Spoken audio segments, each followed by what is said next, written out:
Good morning, guys. I want to share with you an example today of just how powerful our minds are. I want you to think of this example today because it's helped me so much.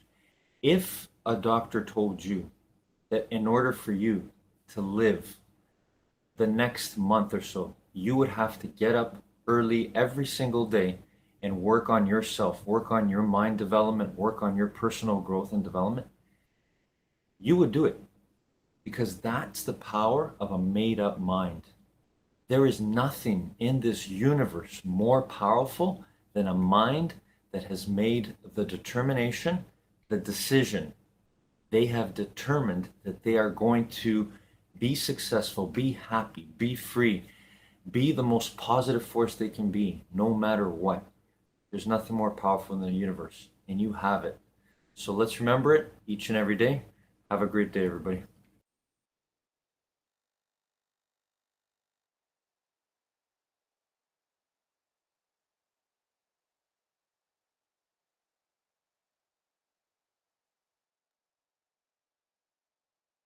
And shine, it's espresso time. Hey, it's Evan Carmichael, and successful people don't wake up and go, just another day, I'm gonna crush it. No, they wake up just like you and I. The difference is they have habits and routines, like watching one of these videos, that set them up for success. So let's start your day off right together. Grab your coffee, know that I believe in you. And in celebration of my recent one-on-one with Marie Forleo, enjoy this shot of espresso from our vault. I wake up every morning. Espresso keep me going. I wake up every morning. Every single one of us who both dreams and creates things faces voices of dissent, both from people that we know, from people that we don't know, and very often the most deadly comes from within. And if we don't take a thoughtful, conscious approach to taking on our unrealistic dreams, they just ain't gonna happen. I want you to fend off negativity as much as humanly possible. You know, we know so much more about the brain than we did just 20 years ago. Neuroscience has taught us incredible things, like that our brains are continuously shaped by our thoughts and our experiences. And you know this to be true. I mean, negativity is one of the most toxic forces on the planet. It's toxic for your brain, for your nervous system, and for your ability to stay motivated. So do me this favor, okay? Do not solicit or listen to the opinions of people who are notorious for just being Debbie Downers. The one mistake that I've seen people make consistently is they almost habitually talk to the exact person who is the most likely to shoot them down and make them feel like crap. So don't do that. And here's another key. I want you to always, always, always consider the source. Meaning, don't put a lot of stock into other people's opinions unless they're actually out there consistently taking risks and being brave and actually making things happen. I mean, if you think about it, let's say, I don't know, you wanted to climb Mount Everest. Would you ever take advice from someone who's never even attempted the summit? No, of course not. That would be crazy. So don't take advice from anyone unless you really think it through. And I want you to ask, Has this person achieved an unrealistic or impossible dream? Are they taking meaningful risks on a consistent basis? Do you admire who they are, how they live, and what they contribute? If not, do not use them as a sounding board for your idea. The people you hang with are keeping you where you are. The people you are spending all this time with, you've heard it before. You've heard it before that you are a product of the 5 people you spend the most time with. It's true. If you're hanging out with people who are negative, who are toxic, who are telling you can't do it, who are finding all the reasons why you are not going to win, then guess what? You're going to believe it. This is why I think lack of belief is the world's #1 problem. The mission that I am on for the rest of my life that I will never accomplish is to help people believe in themselves more.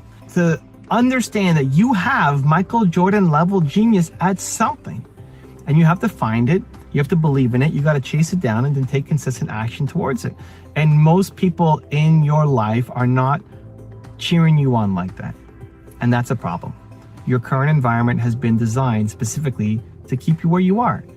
Maybe not to keep you down, but to keep you where you are. And if you want to change, you have to change your environment. You have to change your habits. You got to change your routines. You got to change the people you spend the most time with. I look at my Movement Makers program as an example. I was talking about it today to some people, and inside Movement Makers, one of the things I underestimated the most was the value of the community. So in Movement Makers, we go live twice a month for 85 minutes.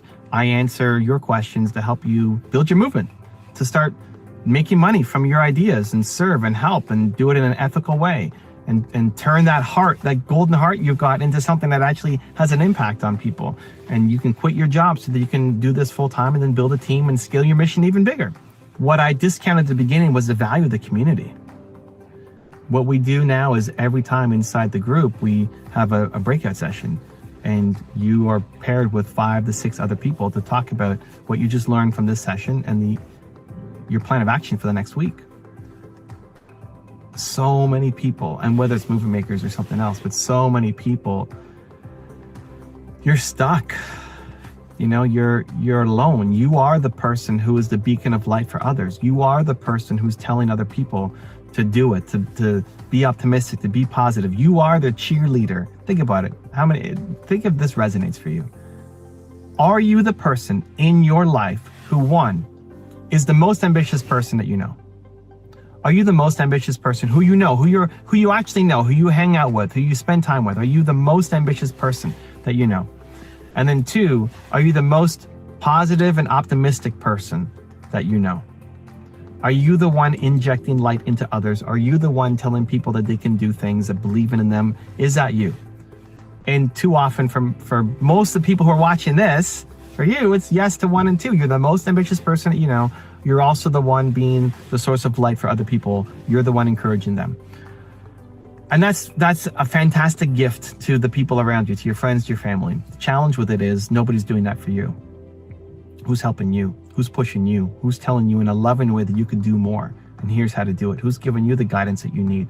Who's the shoulder for you to not cry on, but get encouragement from, right? Who's giving you that push in a loving way forward towards your dreams and goals and helping you feel like they're possible? Who's doing that for you? The problem is not enough, or nobody. And so how do you change that? Well, it's a conscious choice. It's a step-by-step process. Step number 1 is whoever is being that negative influence in your life, you want to either cut out completely or spend less time with them. You know, if it's your mom, you may not want to completely cut your mom out of your life, but you spend less time. And you definitely cut off access to talking about certain topics. If it's your career that's always an issue, then you don't talk about your career with your mom. You just, nope, I'm not talking about that. For the sake of our relationship, we're not talking about it. I know you love me, we're not talking about that, because it always leads to a fight. I love you, we're not talking about that. And change the subject to something else that you both care about and can't talk about. Some friends, maybe you've outgrown. Maybe some friends you shouldn't hang with anymore. A lot of us are in relationships out of convenience. Just because you've known them since high school or grade school doesn't mean that you should still be their friend. You've grown, you've learned, you've adapted. You need to grow and learn and adapt your friend circle as well. So limit access. Step number 1 is limit access. Again, either completely cut off or limit the amount of time that they spend with you if they're a negative source of energy in your life. Step number 2 is now you got to fill that void. Now you got a void. Now you got nobody to talk to. So you got to fill that void with positivity. And it could either be friends that you know who are positive, who are energetic, who are uplifting, or it could be what I call aspirational mentors.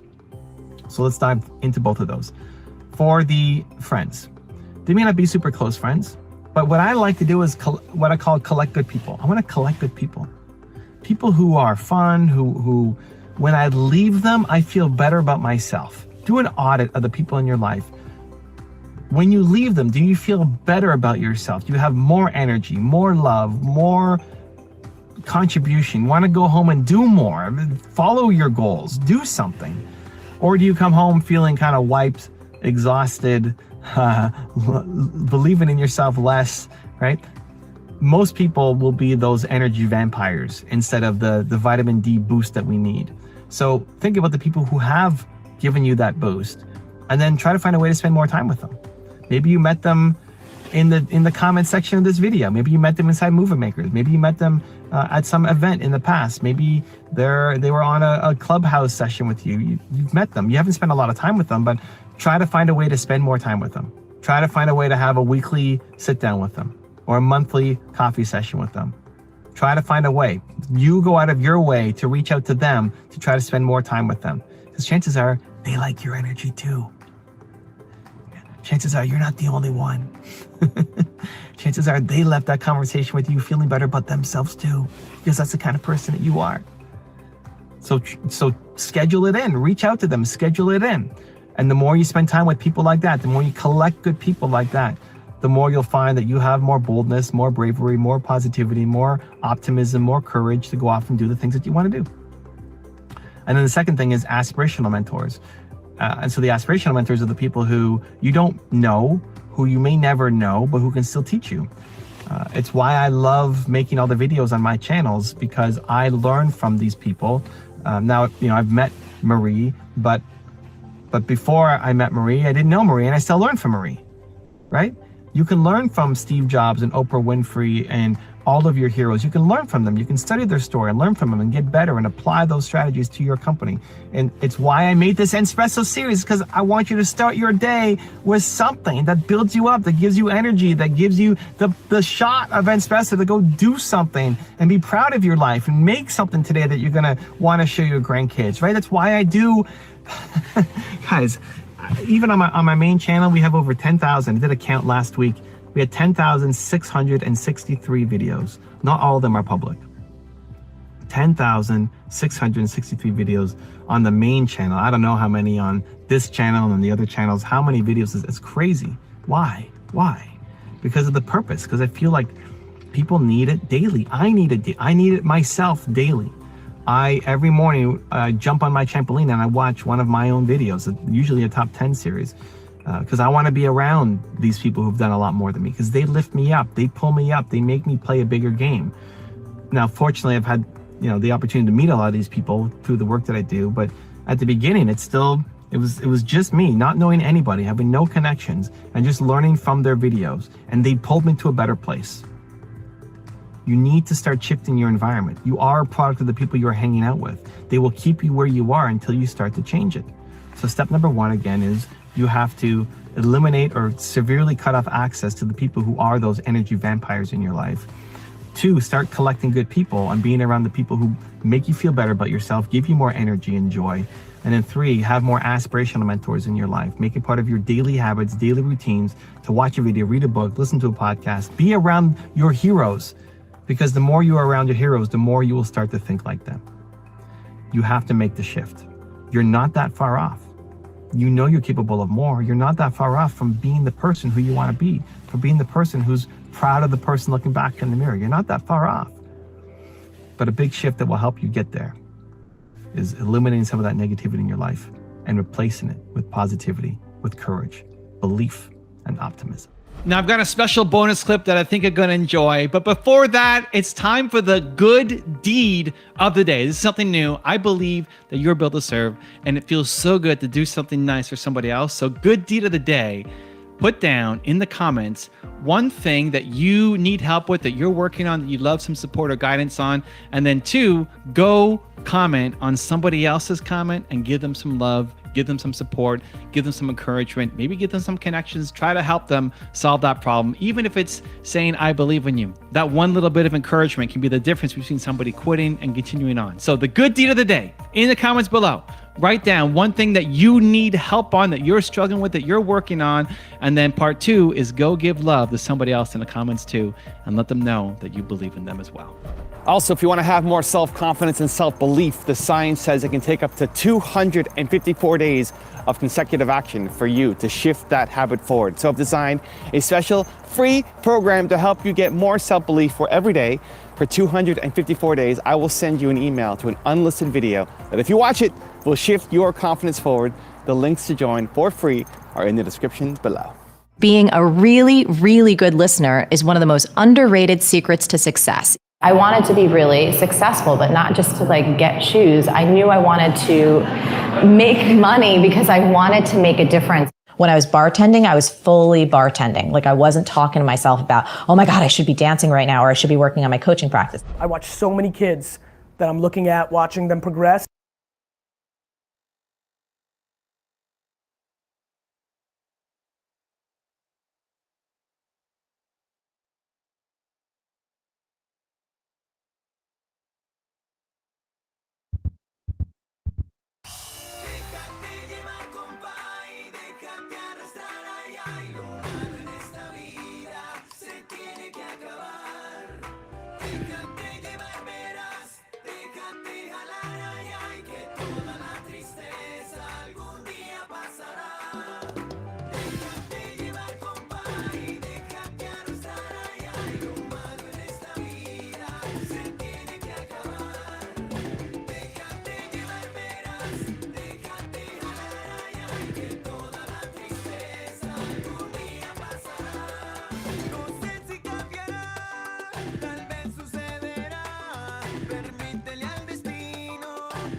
pasará.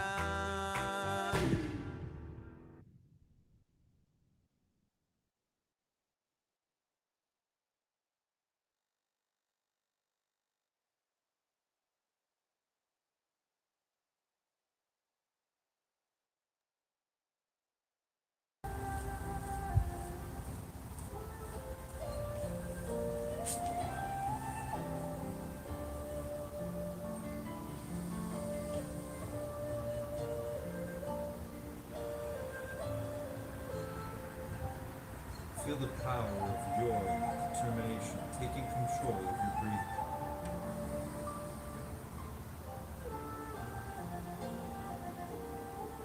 Feel the power of your presence, your gift, right now in this moment.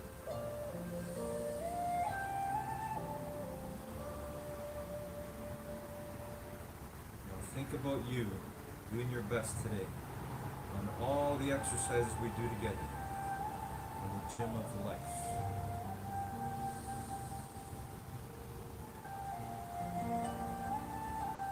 See, we are so powerful, we get to think, create, imagine in our minds, and make real in the world.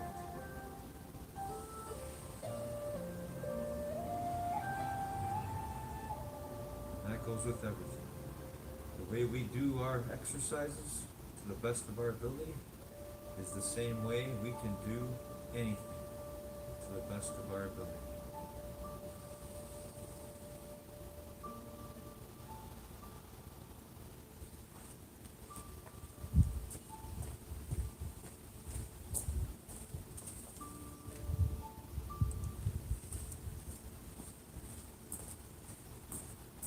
All right, good morning, determination. How's everyone today?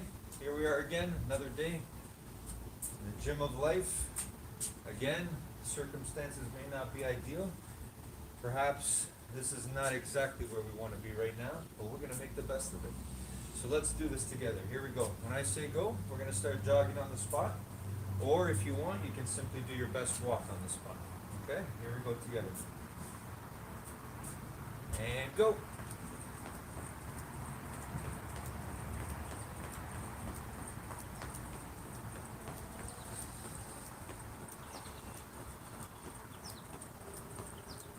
Always doing our best with whatever we got, whatever we've been given.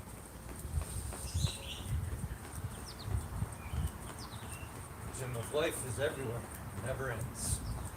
Wherever you are, whatever you're doing, whatever your situation is, if you're here right now watching this video, we are together, we are united, mind and body.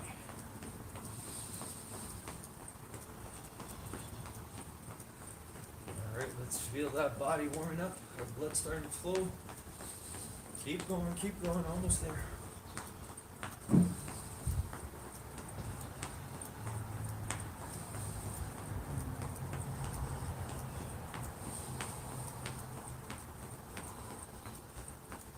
And stop. All right. Walking back and forth, side to side, within the space that you have, or simply walking on the spot if that's all the space you have.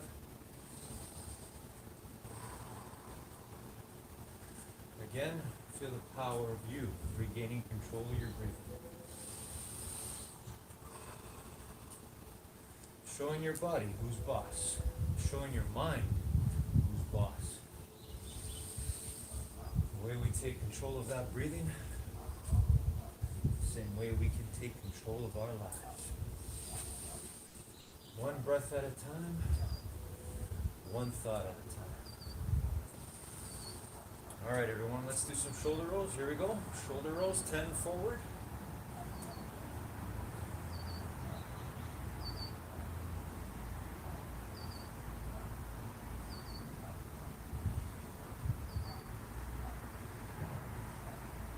And backwards.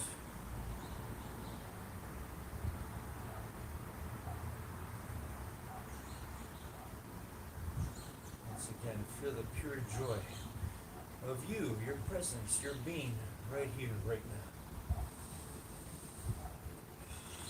Feel the gratitude that you can show for being able to move your body. All right, arm circles forward, Arm circles forward. 10 forward.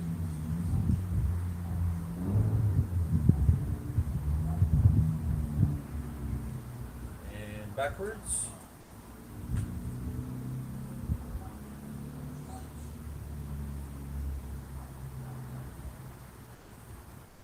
All right, okay, hands on our hips, bend our knees, and let's side stretch. 5 on each side. Keep those knees bent. All right, and let's twist our bodies. 5 on each side again.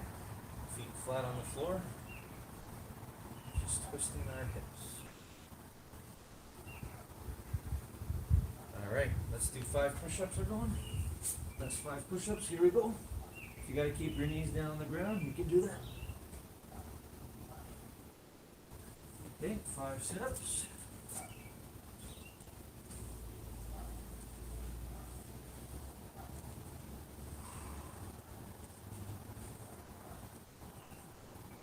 All right, let's do 5 squats. Here we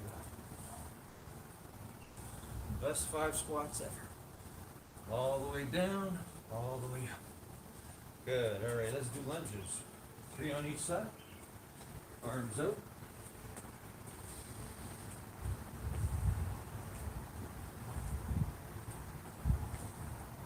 Okay, let's do 10-second planks. Belly's knees off the ground.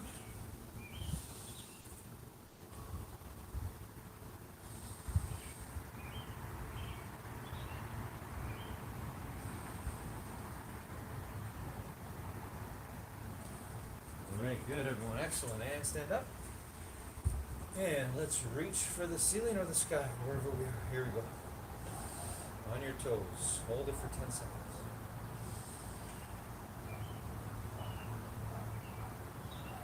Feel the power of you reaching your best, no matter what. All right. And let's reach for our toes. Straight knees. Again, it's okay if you don't touch your toes, just reach. Safely, without hurting yourself.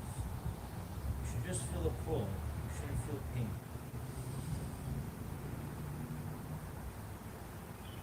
Okay, come on back up. And let's work on our balance. Grab one leg. Find that balance. Bend the other knee if you have to. And pull back your heel towards your body. Pull that thigh back. Hold it for 10 seconds. Feel the power of you finding your balance right now. And switch. The other one.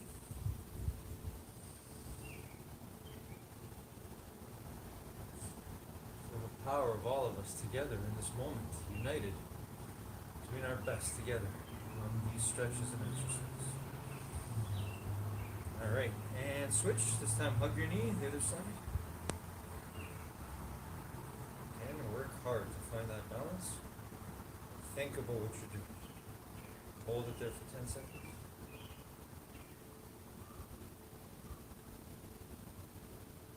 Okay, and switch, the other one. Again, bend the other knee as you pull one up and hug the one knee.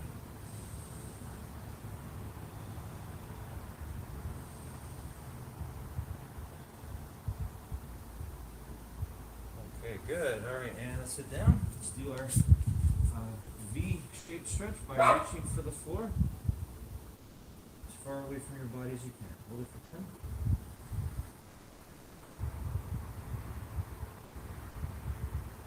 10. And reach for one side. Hold it there.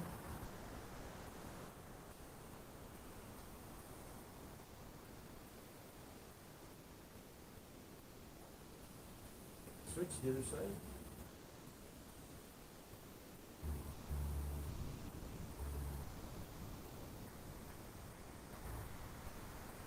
Feet together and gently push double. Hold it.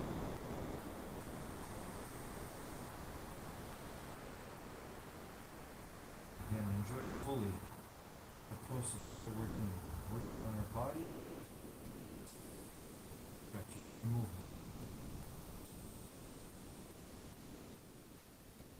Okay, one leg forward, one leg back. Keep the knee on the ground, go as far back as you can.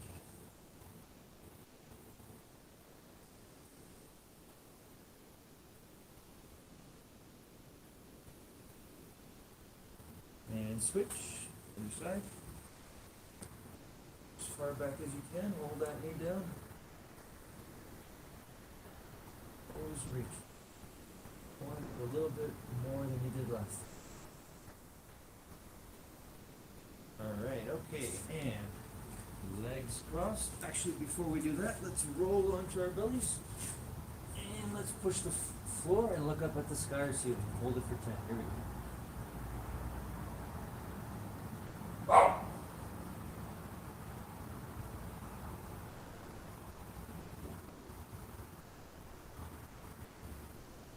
Alright, and now legs crossed, back straight, eyes closed. Focused on our breathing.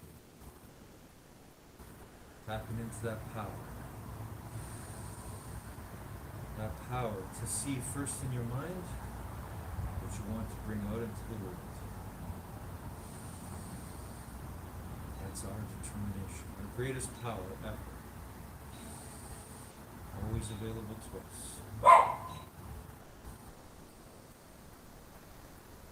So right now I'm going to see myself doing the best I can to hold the plank position for one song, and then the best I can to hold my side plank positions for the rest of the other song. 2 songs today for me. What about you? What are you going to see in your mind? What exercise are you going to visualize right now? You visualize yourself doing your best dance, your best jog, your best squats, your best sit-ups, your best jumping jacks, whatever it is. See in your mind right now before you bring it out into the world.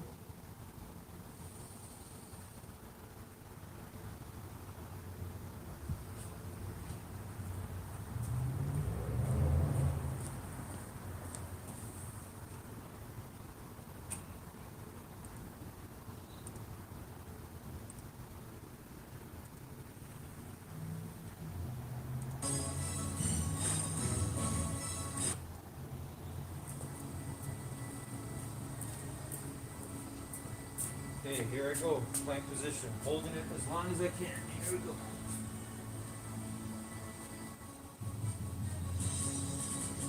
What about you? What are you working on right now? Whatever you're doing, do it to the best of your ability and feel the joy. Feel the power of you loving it right now.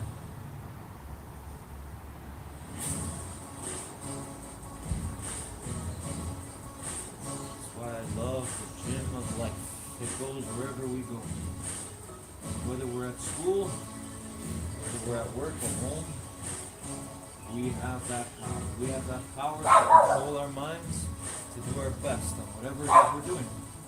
Whether it's a plank, whether it's sitting down, your legs crossed, your back straight, meditating, whether it's reading a book, whether it's being your best, kind to your friends, your family, do it with everything you got, with every part of your being.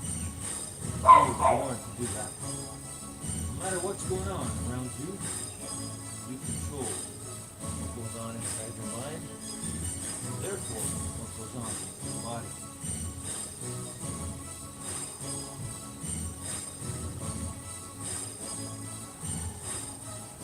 Always remember your breathing. Always breathe.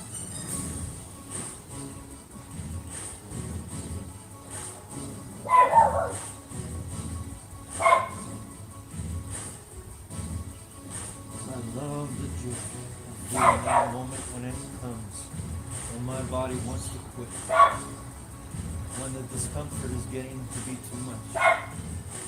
And then I stand in that space, I get to determine it. I get to choose. I get to make the winning choice. That's determination.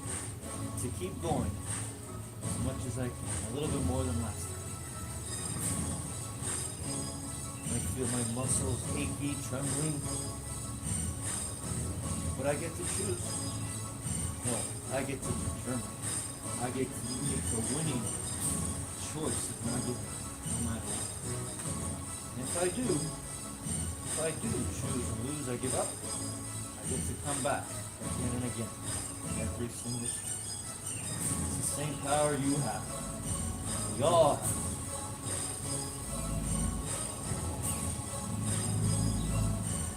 No matter what. Alrighty. Proud of my effort there.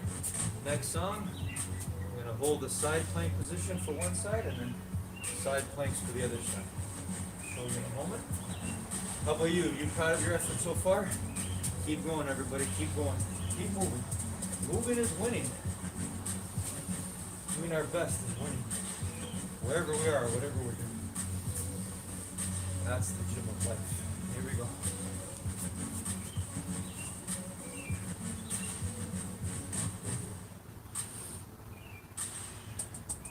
You can feel free to do what I'm doing, or again, if you want to decide to do something else, something that you want to improve on from last time, an exercise, whatever it is, keep doing it, keep going, do your best, try to do a little bit better than last time.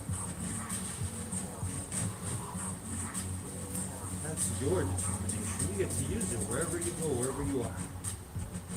You get to determine, you get to win, make the winning, accurate, kind, peaceful, loving, positive choice to keep going, to keep finding out how unlimited you really are.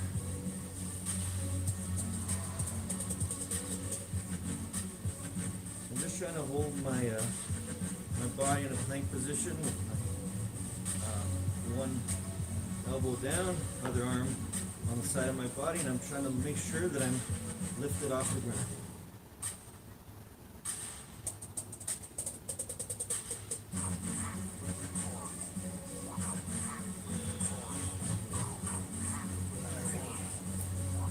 The other side too. That'll be my exercise for today. How about you? Keep going, whatever you're doing. You're dancing, you're doing jumping jacks, doing push-ups, sit-ups, squats, whatever it is, keep going. Other side now. Try to hold it for the duration of the song. If not, I'm gonna keep going. Even if I fall down or stop, get right back up and keep going.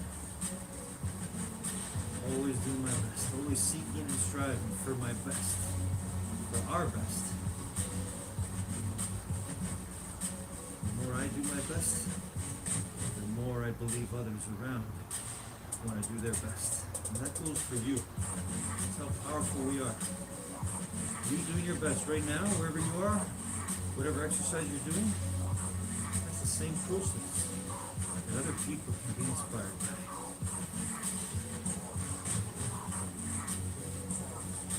Really simple. Just live. Be your best. Be your true being. Don't let negativity, don't let fear, don't let the pain, the discomfort stop you forever. Keep going. Find out your pure joy, your happiness. All through your body and your mind, together as one.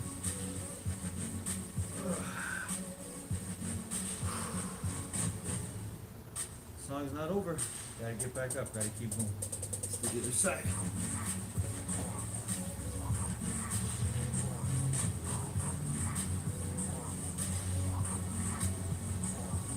You too, keep going until the music stops. Don't stop, keep going.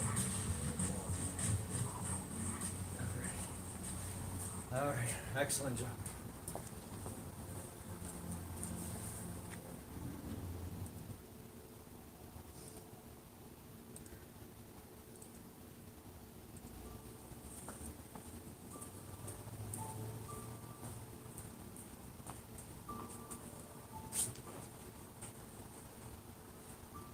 And let's bring it back. Let's connect our breathing. Body to our mind, to our energy.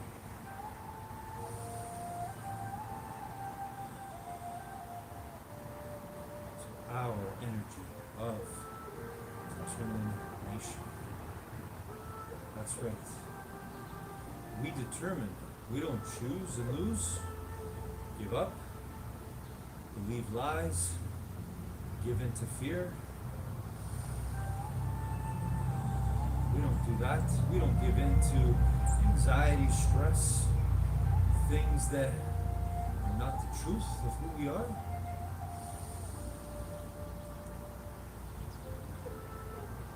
The way you did your best today, whatever exercises, stretches you chose to do, it's the same process you get to use here, now, wherever you go.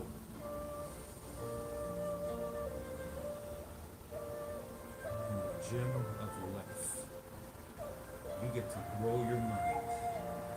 You get to grow your mind health and your mind wealth.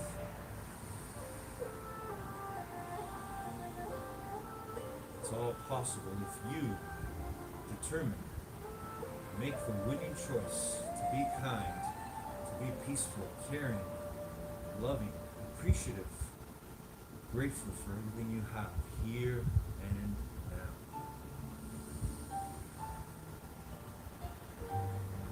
I'm so grateful for my breath right now.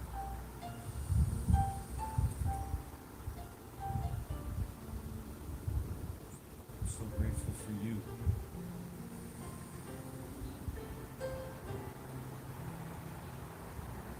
I'm so grateful for our being, what we all truly are.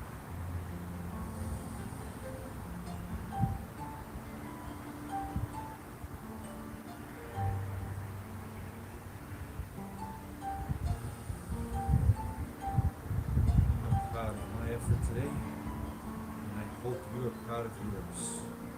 Because that effort, that process, that determination you use,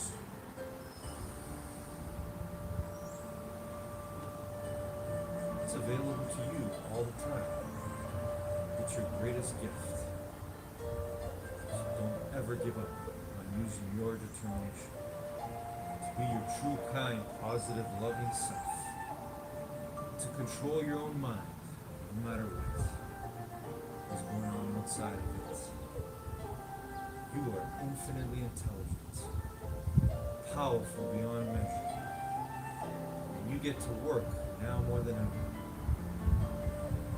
Your own mind, your own body, your own energy. Making yourself better now so that you can be better forever.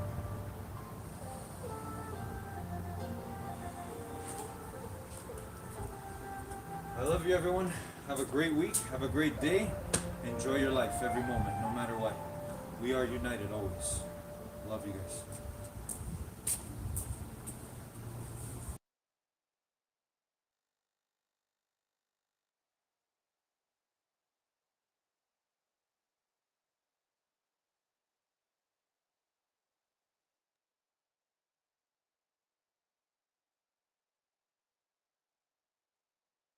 And Hey, it's Evan Carmichael, and like Elon Musk says, if you're trying to figure out what others love, but you don't love it, it's really hard to make that great. and that's why I make these videos, to help you love what you do and make money doing it.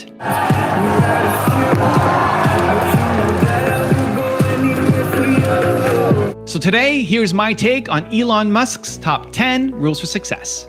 Enjoy. Top 10, I got a top 10. Got my motivation high for my top 10. Gotta learn from the wise women and men. All my life, like 9 to 9. For my top 10, top 10, 9 to 9. This one's for my top 10. Okay, let's kick it off with rule number 1. Have a process. Have us all just implement rigorously is the sort of 5-step process. First, make your requirements less dumb. Your requirements are definitely dumb. It does not matter who gave them to you. It's particularly dangerous if a smart person gave you the requirements, because you might not question them enough. Then try very hard to delete the part or process. This is actually very important. If you're not occasionally adding things back in, you are not deleting enough. Right. The bias tends to be very strongly towards let's add this part or process step in case we need it. But you can basically make in case arguments for so many things And for a rocket that is trying to achieve, trying to be the first fully reusable rocket, there's never been a fully reusable rocket. People don't understand. Like, this is like the holy grail of rocketry, 100%. Okay? And so you really need, you have to run at tight margins, because if you don't run tight margins, you're going to get nothing to orbit. Right. So you got to delete the part or process step. Super important. Anyway, so step 1, make your requirements less dumb. Step 2, delete the part or process step.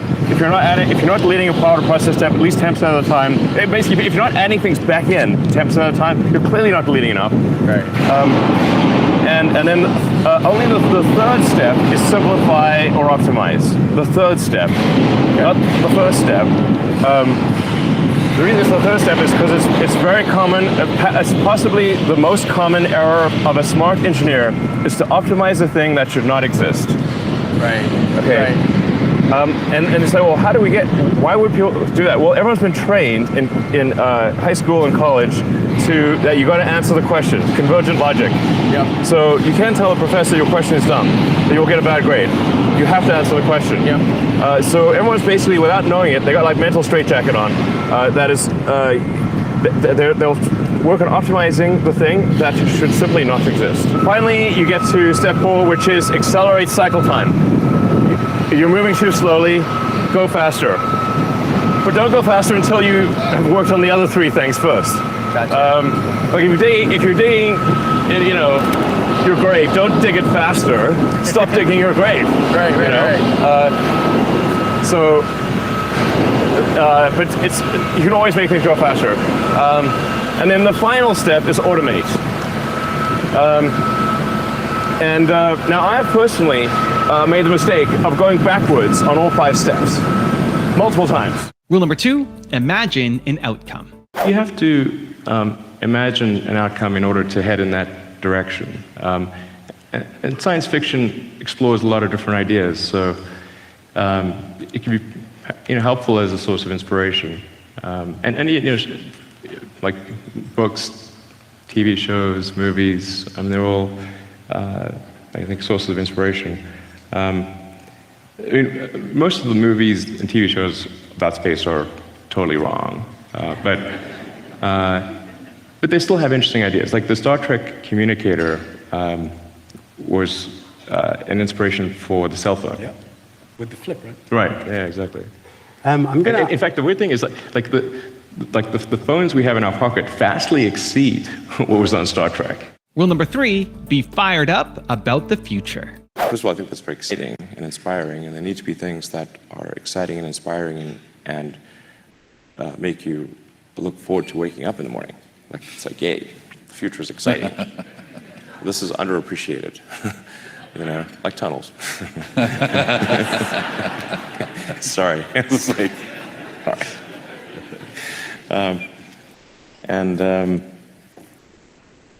But there's got to be things that make you excited about life.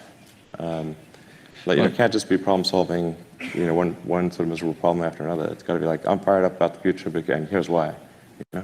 And space is one of those things that does that for people all around the world.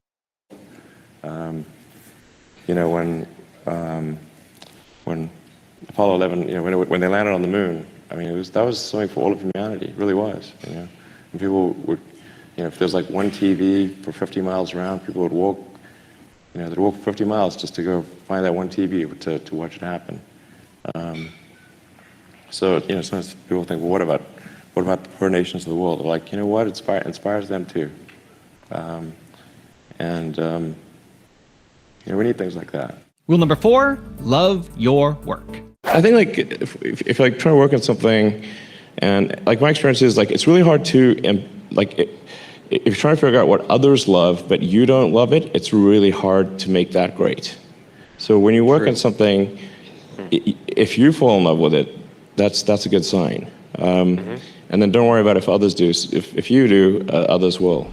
Also, to make sure you're actually taking action after watching this video, I've designed a special free worksheet just for this video. The worksheet will highlight all of the lessons learned in this video, as well as pull out our 3 favorite learnings and quotes that will inspire you to actually do something. The worksheet will also give you space to write down what your key takeaways are and your specific plan of action to make sure you're getting results. If you want the worksheet designed specifically for this video, absolutely for free, there's a link in the description below. Go click on it and start building the momentum in your life and your business. I'll see you there.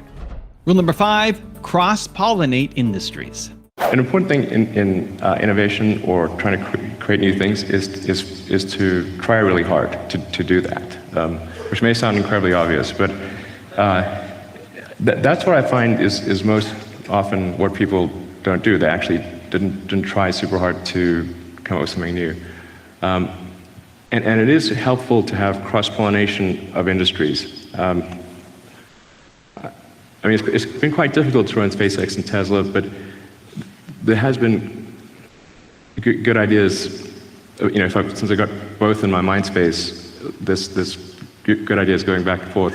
For example, on the car, with respect to the car, the Model S is the only all-aluminum body and chassis car made in North America, and very few cars are all aluminum. In the aerospace industry, that's the default. So it seemed like obviously the right move in order to minimize the non-battery pack mass of the car. So in order to offset, a fairly heavy battery pack, we had to make the rest of the car light, but still achieve a 5-star safety rating. I don't think it would have been possible to do that if we had used steel, which is the traditional method. And what's helped SpaceX has been that the car industry is really good at making complicated objects at a low cost. I mean, it's actually quite incredible that one can buy a decent car for $20,000. I mean, all the stuff that's in that car is, it's nutty how much stuff is in a car. At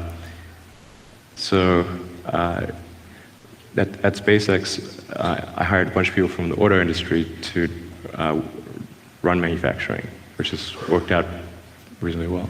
Rule number 6, have people take responsibility. Whatever requirement or constraint you have, it must come with a name, not a department. Because you can't ask the department, you have to ask a person. And that person who's putting forward the requirement or constraint must agree that they must take responsibility for that requirement. Otherwise, you can have a requirement that basically an intern 2 years ago randomly came up with off the cuff, and they're not even at the company anymore. Right. But it came from the, let's say, aero loads department. They're like, actually, no one in the aero loads department actually currently agrees with that. This is, by the way, happened several times. So again, it can be literally. I don't want to put it on the aero loads department, but there's every department. Rule number 7, solve technical issues. There's a lot of technical problems to solve. So I guess we sort of, started studying kind of engineering and physics and biosciences and that kind of thing would be the way to go. There are going to be a lot of problems to solve to make a city work on Mars. We were thinking of just as sort of a semi-joke, putting a job description on our website for urban planner in brackets Mars. There's going to be just a tremendous amount of problems to solve. There's just a lot of building and problem solving. So those are like the right, skills to work on if someone's interested in going beyond Earth or space in general. Rule number 8, embrace failure. What's the actual biggest failure that you've gone through to get to where you are? We blew up 3 rockets in the beginning. So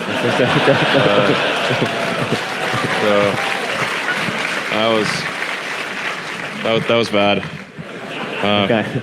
We actually only had enough money. Originally, I basically took all the money I made from PayPal, put it into SpaceX, to creating SpaceX, Tesla, and Solar City, and initially I figured I'd keep half of it, and then I'd spend the other half on these crazy adventures that would probably fail. And then, unfortunately, they needed all the money, so I had to give them all the money. And then I didn't have a house or had to borrow money for rent. That was pretty difficult. That was back in 2008. And then we managed to scrape enough spare parts together to do a 4th launch at SpaceX, and that worked. And if it had not worked, SpaceX would have died. Probably would have lacked the credibility to raise the remaining money for Tesla, and we wouldn't be here today. Or maybe it'd be like, not this ending. Rule number 9, remove in-process testing. Another mistake that tends to happen in production is too much in-process testing. When you're first setting up a production line, you don't know where where things are breaking. You don't know where things are breaking, so you'll test work in process at various steps, and because you want to isolate where's the mistake occurring. So a very common mistake issue with production lines is to have is to not remove the in-process testing after you've diagnosed where the problems are. So basically, if you have a very high acceptance, if things are getting to end-of-line testing and are passing, then you don't need to do in-process testing. So, but what tends to happen is there'll be an initial development engineering team that will be basically debugging the production line, but then they will forget to take out the in-process testing steps. So then what happens is the in-process tester will often choke the cycle plan, choke the line production plan. It'll be like the limiter. It'll also have some number of false positives and false negatives. But like false positives, then you're rejecting good parts. Right. Really in volume production, if things are working well, you're really just taking a risk. Will this subsystem be rejected during the production process or at the end? And so you just really want to move things pretty much almost always to just test at the end of the line, and that's it. Maybe there's 1 or 2 in-process steps that are hard to test at end of line, but basically remove almost everything. And rule number 10, the last one before some very special bonus clips, is create great products. If a startup company did not create an electric vehicle and show that it's possible to have an electric car that looks good, goes fast, has long range, and that if you created such a thing that people would buy it, then it would be a very long time before the large incumbents did so. And so I felt it was important that we create Tesla for that reason. Now I've got a special bonus clip that I think you're going to enjoy. But before that, it's time for the question of the day. I want to know, what was your single biggest takeaway from this video and your plan of action for the next week? When you watch a video and just get motivated, the science says you have a 35% chance of actually following through on your goals. That's not good enough. No, not for you, Believe Nation. We got to do something. But when you write it down and you create a specific plan of action for the next week, that number jumps to 91% chance of you following through. And when you commit to somebody else, like leaving a comment on this video, it jumps to 95%. You need to follow through on your goals. So what was your single biggest takeaway from this video and your specific plan of action for the next week? Put it down in the comments below so I can celebrate you. I think being in Silicon Valley is pretty important because what's really critical with electric cars is electrical engineering, software, and electronics. And Silicon Valley has the best concentration of talent in those areas in the world. 2008 in particular was awful because we had the 3rd launch failure in a row of our Falcon 1 vehicle at SpaceX.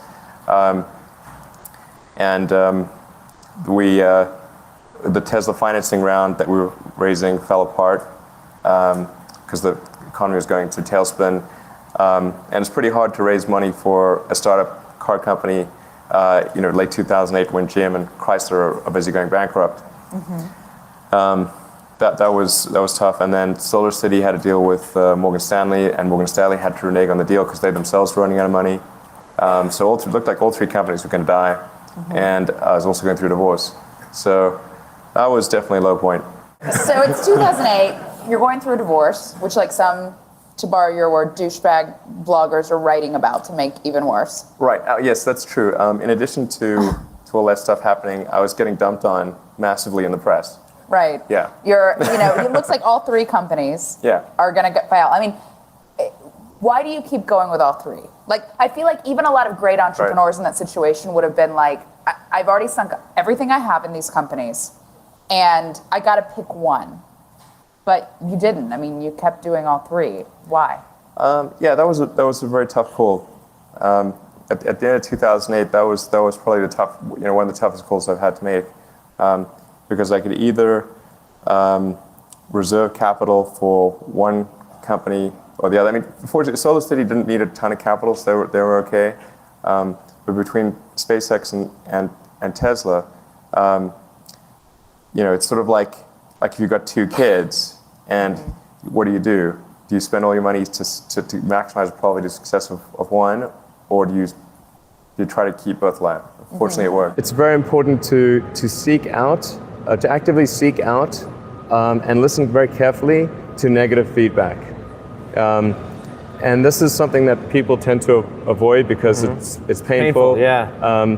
But I think this is a very common mistake, is to not actively seek out and listen to negative feedback. Where do you do that? Do you go into forums? Do you go into Twitter? Like, what are your areas where you go to look for feedback on, let's say, the Tesla?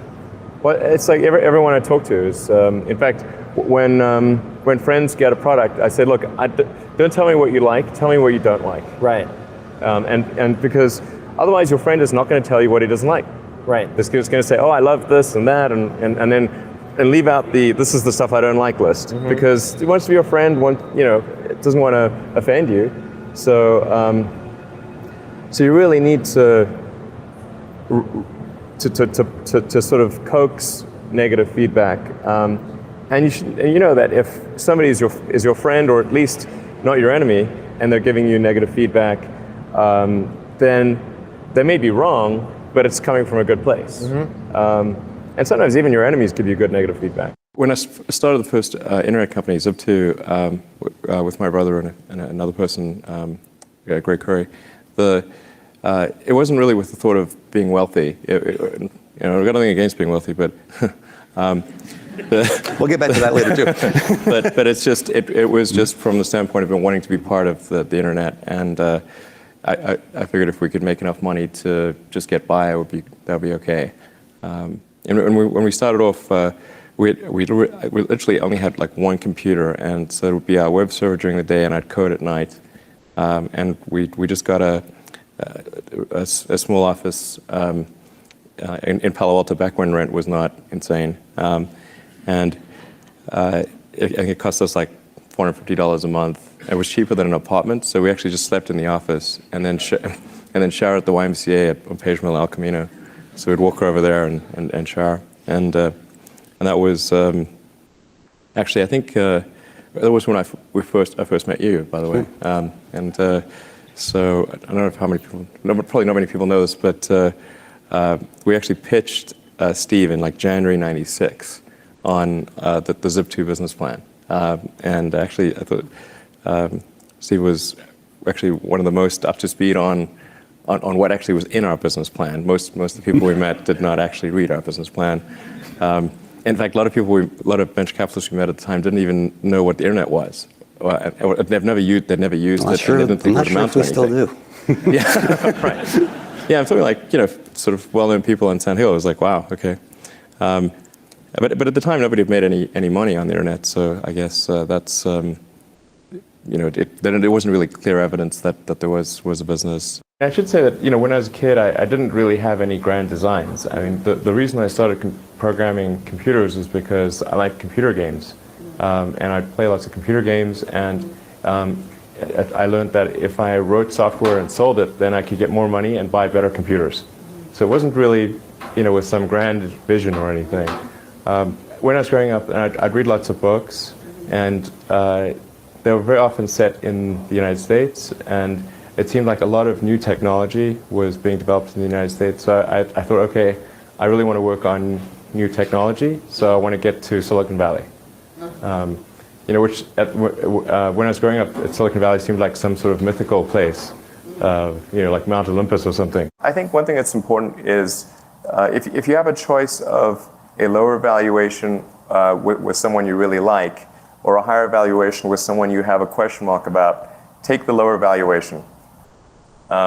It's better to have a higher quality venture capitalist who you think would be great to work with than to get a higher valuation with someone where there's even a question mark, really. I think that's important. It's sort of like getting married. The secret to your success to be the CEO of 2 companies at the same time? No. I think it's... Because look at the correlation. Yeah. Struggling companies, everything's in the craft can in December 2008. So let's take on a new CEO gig. And same for Steve, coming back to Apple. No, definitely it was not my intention to be CEO of 2 companies. There are certain things that I kind of wanted to...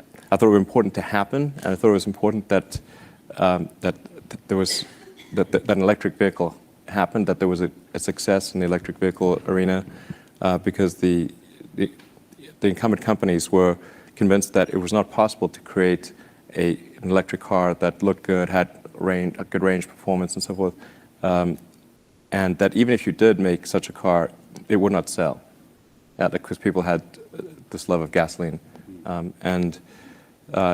so we had to show that it was possible to create a compelling electric car, long range, good looking, all those things. That was a Tesla Roadster. And if you made such a thing, people would buy it. I certainly was I was very, very bookish. I was reading all the time. So I was either reading, working on my computer, reading comics, playing Dungeons & Dragons, that kind of thing. And I understand Hitchhiker's Guide to the Galaxy, that wonderful book by Douglas Adams. That was a key book for you. What was it about that book that fired your imagination? So I guess when I was in around 12 or 13, I had kind of an existential crisis, and I was reading various books on trying to figure out the meaning of life and, what does it all mean? Because it sort of seeming quite meaningless. And then we happen to have some books by Nietzsche and Schopenhauer in the house, which you should not read at age 14. It's bad. It's really negative. But then I read Hitchhiker's Guide to the Galaxy, which was quite positive, I think, and it sort of highlighted an important point, which is that a lot of times the question is harder than the answer, and if you can properly phrase the question, then the answer is the easy part. And so, if to the degree that we can better understand the universe, then we better know what questions to ask, and then whatever the question is that most approximates what's the meaning of life, that's the question we could ultimately get closer to understanding. And so I thought, well, to the degree that we can expand the scope and scale of consciousness and knowledge, human knowledge, then that would be a good thing. Well, we've got a lot of work to do because we've got a lot of service centers and charge stations to construct. So mostly it's we're trying to build our service and charge infrastructure as fast as possible. And I know this, some of the customers who have ordered a car, they're not in the major cities, so they're a little unhappy with us because we are delaying delivery of their car. In fact, I'm going to apologize to some of them personally and explain the reason we are delaying delivery is because we really want them to have a good experience. But if they're too far from a service center and the charging is not sorted out, then they will not have a good experience. So we're going to delay the cars just for a few months to make sure that they have a good experience. I think it's also important to reason from first principles rather than by analogy. So the normal way that we conduct our lives is we reason by analogy. We're doing this because it's like something else that was done, or it's like what other people are doing. Me Too type ideas. Yeah, slight iterations on a theme, and it's kind of mentally easier to reason by analogy rather than from first principles. But by first principles is kind of a physics way of looking at the world, and what that really means is you kind of boil things down to the most fundamental truths, and say, okay, what are we sure is true, or as sure as possible is true, and then reason up from there. That takes a lot more mental energy. Give me an example of that. Like, what's one thing that you've done that on that you feel has worked for you? Sure. So somebody could say, in fact, people do, that battery packs are really expensive, and that's just the way they'll always be, because that's the way they've been in the past. Some of us noticed that the stereo goes to 11 on the Tesla. This is a Spinal Tap reference for those who know that this one goes to 11 and you need just one more. It's louder than loud. That's right. Exactly. That's right. But no one seems to have noticed the product lineup. So you got the Model S, you got the Model X. Oh, yeah. You've just trademarked the Model E. Yeah. No one's met anything. What do you? Yeah, you got to. And the Model and the Model Y. Yeah. Now, what's behind this? I know exactly. Well, I guess there's not a lot of humor in the trademark law, you know, because obviously we just trademarked sexy. So, and then we're having this discussion with Ford because the Ford's council they also didn't get it because they're sort of slightly opposing us using Model E. And then they saw that we registered Model Y, and they said, "Oh, you're planning to use Model Y instead of Model E?" Like, no, it was just a joke. Right, we don't do that. Like, what does it spell? When trying different things, you got to have some acceptance of failure, as you were alluding to earlier. Failure must be an option. If failure is not an option, it's going to result in extremely conservative choices, and you may get something even worse than lack of innovation. Things may go backwards.